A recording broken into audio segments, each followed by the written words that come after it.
Tá todo mundo doido ou a gente só vive numa sociedade que patologiza tudo? Que se a gente olhar bem ao nosso redor, parece que tudo agora virou doença. Qualquer tipo de comportamento diferente, incômodo, aí alguém aponta para aquilo e diz que é algum problema clínico. E ao mesmo tempo a gente vive numa sociedade que, em nome da liberdade individual, acaba normalizando muita coisa que até um tempo atrás seria considerado facilmente uma insanidade. Um tempinho atrás a gente já pode lembrar dos Baby Reborns, que deu um reboliço, tanto gente defendendo que não, só estão brincando, se divertindo, como apontando o dedo e dizendo que realmente é todo mundo doido. E ao mesmo tempo, em paralelo a isso, a gente vê que em algumas situações, alguns tipos de desconforto são logo apontados como problemas clínicos. Por exemplo, a pessoa tem alguma dificuldade social, de interação, então já é algum problema, ela tem que ser medicada. E muitas vezes isso é resolvido de uma hora para outra, sem aparentemente uma investigação profunda do que a pessoa está sentindo. Então, dentro desse cenário, o que é ser normal? Parte disso parece vir muito da divulgação das questões de saúde mental. Há poucas décadas atrás a gente não falava tanto a respeito dessas coisas, mas hoje elas estão inseridas dentro do nosso contexto, estão nas redes sociais, mas com isso vem alguns problemas. E um deles é a necessidade de pertencimento, de fazer parte de algo. E até inserir dentro do nosso vocabulário algumas coisas que são pertencentes às teorias e às práticas da psicologia, da psiquiatria. Por exemplo, a pessoa dizer que ela está muito focada numa coisa, ela tá muito interessada, fissurada em alguma coisa, ela diz, meu hiperfoco agora é nisso. E não necessariamente ela tem um problema com o hiperfoco. Ou ofende alguém, vai ofender a pessoa através de algum tipo de transtorno, alguma questão mental, de saúde mental. E correndo ali pela tangente, a gente também observa as pessoas que, através de vídeos do Instagram, do TikTok, que se autodiagnosticam só com aqueles fragmentos de informação. Porque ela vê um sintoma aqui, um sintoma ali, se coloca dentro daquilo e pronto. O meu TDAH é porque eu sou autista. E ela realmente não tem um laudo que comprove que ela tem aquela condição. Tem aqueles que ainda consideram pior, que além de se autodiagnosticar, elas apontam para você e diz o que é que você tem. Ela vira ali um médico. Isso aí que tu tem deve ser borderline. Tu deve ser TDAH. Com certeza você é autista. Isso é basicamente a prática ilegal da medicina. Você está diagnosticando pessoas sem ter estudo, profissão para fazer isso. Em nenhum momento aqui eu tô falando de pessoas que realmente têm diagnóstico. Pessoas que realmente foram atrás do médico, de um psicólogo, de um psiquiatra e receberam todo o acompanhamento e descobriram que tem TDAH, tem autismo. Eu tô falando de uma apropriação superficial desses rótulos. Ou melhor, transformando essas condições em um rótulo identitário para ela colocar e dizer e se sentir parte de algo. Que, querendo ou não, é uma banalização. A verdade é que a gente vive numa sociedade que se entende como doente. Ben-Shahar, na Sociedade do Cansaço, ele vai analisar isso e vai trazer uma questão interessante. E diante das transformações tecnológicas e científicas do nosso tempo, a gente conseguiu lidar com grande parte das questões de doença viral ou de bactéria. Lógico, elas ainda existem, então aí pessoas sofrem com elas,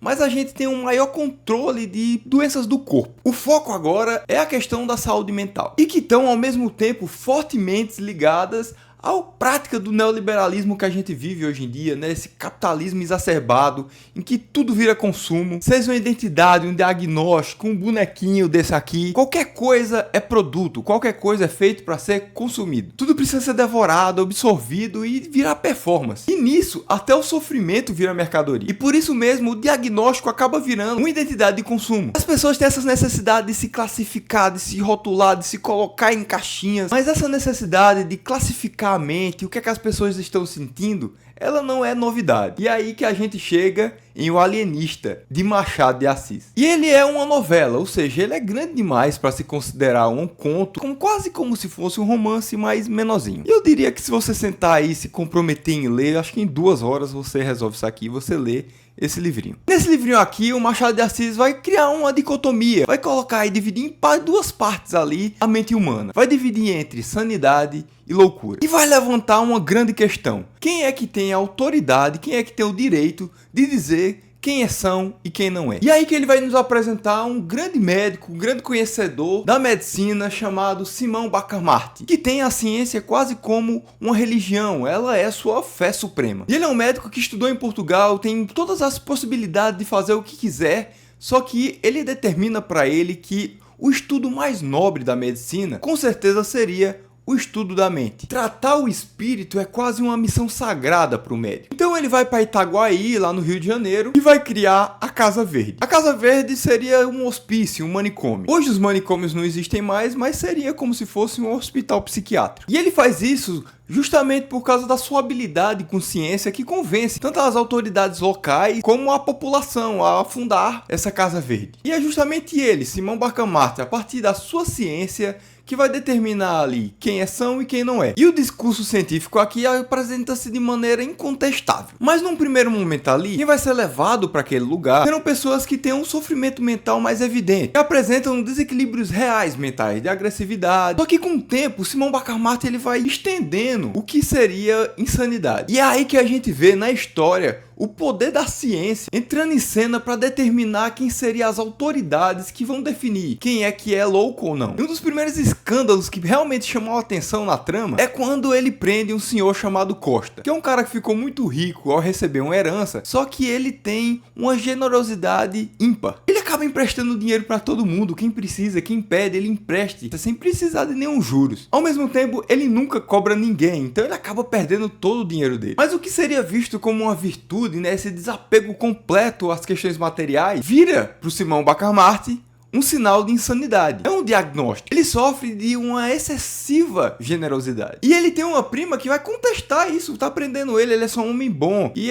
não é culpa dele ser assim. É porque lançaram uma maldição na família que esse dinheiro realmente não ia ficar, não ia durar. E logo assim, ele prende ela também porque ele vê na superstição da mulher também um sinal de mal da cabeça. E aí nesse momento a gente pensa, beleza, é estranho o cara simplesmente liquidar toda a fortuna dele, emprestando para as pessoas e nunca cobrando. Mas a gente percebe aí que uma virtude, ela está sendo vista como um diagnóstico. Ele está colocando um comportamento, uma forma de viver e de ver o mundo como uma doença. Assim, cada vez mais ele vai estendendo o que seria normal ou não, a ponto de colocar dentro da Casa Verde praticamente 80% de toda a população da cidade. Tinha mais gente dentro da Casa Verde do que fora dela. E por isso mesmo acontece uma rebelião popular. E entra em cena aqui um cara chamado Porfírio, que é um barbeiro, que já tinha o interesse de se tornar um político. Mas nesse momento ele entra em ação ali para chamar as massas para protestar e pedir o fim da Casa Verde. Só que chegando lá, eles estão lá reivindicando o direito de acabar com aquele manicômio. Bacamarte aparece para falar com eles e simplesmente, de maneira muito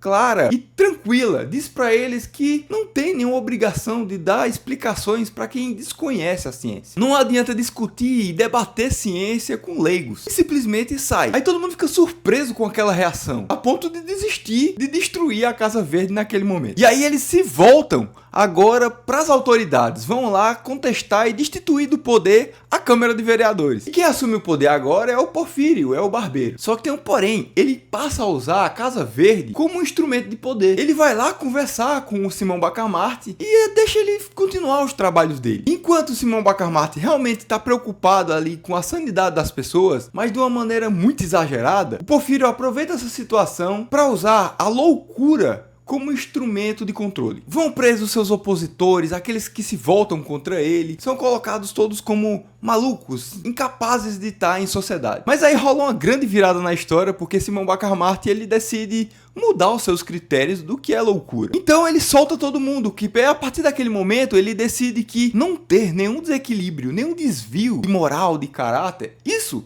com certeza, deve ser loucura. Então, quando ele tá todo mundo solto, ele volta de novo a selecionar quem é que vai ser preso. E vai liberando aos poucos aquelas novas pessoas que estão sendo presas, quando elas demonstram agora algum tipo de desequilíbrio. Então, uma pessoa ela é muito calma, muito tranquila, ela se ira, se revolta, aí ele solta ela porque pronto. Ela agora não é mais só aquele ser humano certinho, preso numa caixinha. Isso é normal. Só que aí, de repente, o Simão Bacamarte decide examinar a si mesmo. Porque nossa, aparentemente ele é a única pessoa realmente equilibrada entre aquelas todas pessoas. Então ele resolve chamar os amigos e pede para que eles avaliem ele. E aí eles dizem para ele que não, ele não tem nenhum problema. Ele é honesto, ele é direito, inteligente, ele não tem nenhum defeito, nenhuma falha de moral. Então talvez ele seja o verdadeiro louco e ele decide se internar para se tratar. Mas o que o Machado de Assis está colocando pra gente aqui é uma desconfiança de uma coisa que estava rolando ali na sua época. É uma visão muito desconfiada do positivismo, que era muito forte naquela época. E o positivismo é uma filosofia que vai defender muito o método científico para o progresso da sociedade. Então vai valorizar demais a questão do raciocínio lógico, dos estudos científicos. Só que aos poucos, muitas pessoas foram apresentando ali uma fé cega na ciência. A única coisa que tem agora para explicar toda a realidade, todo o mundo, é a ciência. E